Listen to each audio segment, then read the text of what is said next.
नमस्कार. मी प्राध्यापिका मेधा दाते. लेखक क्रमांक 150. 29 मे. गोपालन. भगवंताच्या सर्वच्या सर्व अवतार फक्त आणि फक्त विश्वकल्याणासाठी आहेत. त्यात पूर्णावतार भगवान श्रीकृष्ण अवतार हा तर विशेष. भगवंताची बाल्यावस्था त्याच्याहून रमणीय. त्यात गोरक्षण कार्य अतिशय आनंददायी. एकूणच प्रत्येक गोष्ट सहेतुक केलेली आहे. साहजिकच प्रश्न पडतो की गायी पाळण्यासारखं काम का केलं असेल. उत्तर एकच, विश्वकल्याण. त्याचे अनुकरण जगाने करावे या हेतूने. ऐकून सोडायचं नाही. इथे भगवान फक्त शास्त्रज्ञांच्या भूमिकेत आहेत असेच म्हणावे वाटेल. कारण गायी पाळल्या तर हवा शुद्ध होते. गायींचे दूध, दही, ताक, लोणी, तूप खाल्ले तर हितकरच असते. गायीचे शेण व गोमूत्र उपयोगी असते. म्हणून तर त्यांनी स्वतः ते आचरण करून दाखवलं. आजच्या काळात जगभरातले शास्त्रज्ञ गाय व तिच्यापासून मिळणाऱ्या पदार्थांच्या मागे लागले आहेत. आता गायीच्या तुपात शास्त्रज्ञांना अद्भुत गुणधर्म दिसून येत आहेत. 1 किलो तुपाचे हवन केले तर 1 टन ऑक्सिजन मिळतो. हे शास्त्रज्ञांनी कबूल केले. आता म्हणजे प्रूव्ह केलं आहे.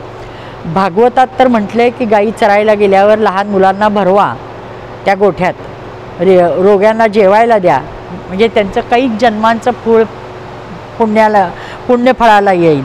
याचाच अर्थ ते निरोगी होतील. भगवंत शास्त्रज्ञ का तर ते जाणतात की गाय वातावरणातील विषाणू नष्ट करते.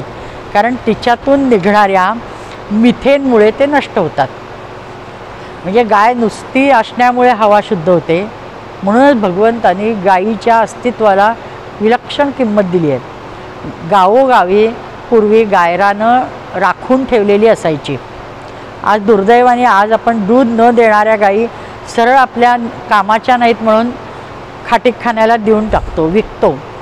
पण भगवान मात्र लहानपणी अशा सर्वच गायींच्या सानिध्यात होते.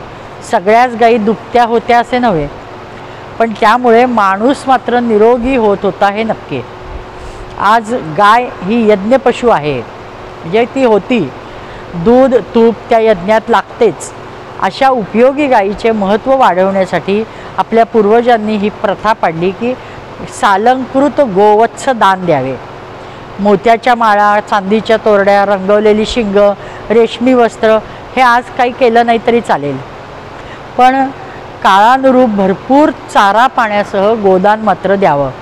सत्पात्र दान द्यावं. याचाच अर्थ आपल्याकडनं घेतलेली गाय तो खाटीकखान्याला विकणार नाही ना, एवढं तरी किमान पाहावं.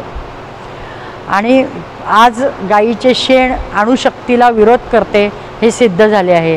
म्हणजे शेण निर्जंतुकीकरण करतं हे सिद्ध झालेलं आहे. आपले पूर्वज घराच्या दारात गोमयाचा सडा टाकायचे. आज जास्त आपल्याला सगळ्यात भय कशाचं आहे.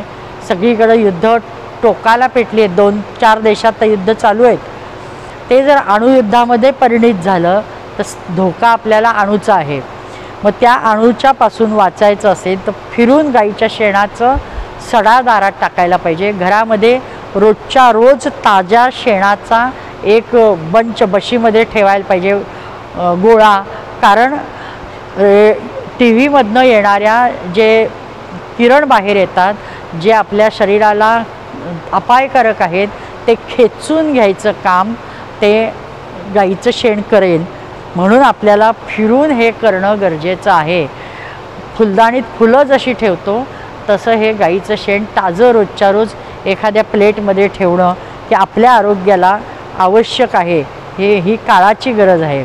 आता आपण फक्त तेवढंच निदान या सगळ्या गोष्टी करण्यासाठी आज पहिली गोष्ट काय करायला पाहिजे तर गोरक्षण आणि गोपालन. आणि जे भगवान स्वतः करत होते तेच आपणही करूया. आणि आपण म्हणूया जय गोपालन आणि जय गोरक्षण. नमस्कार.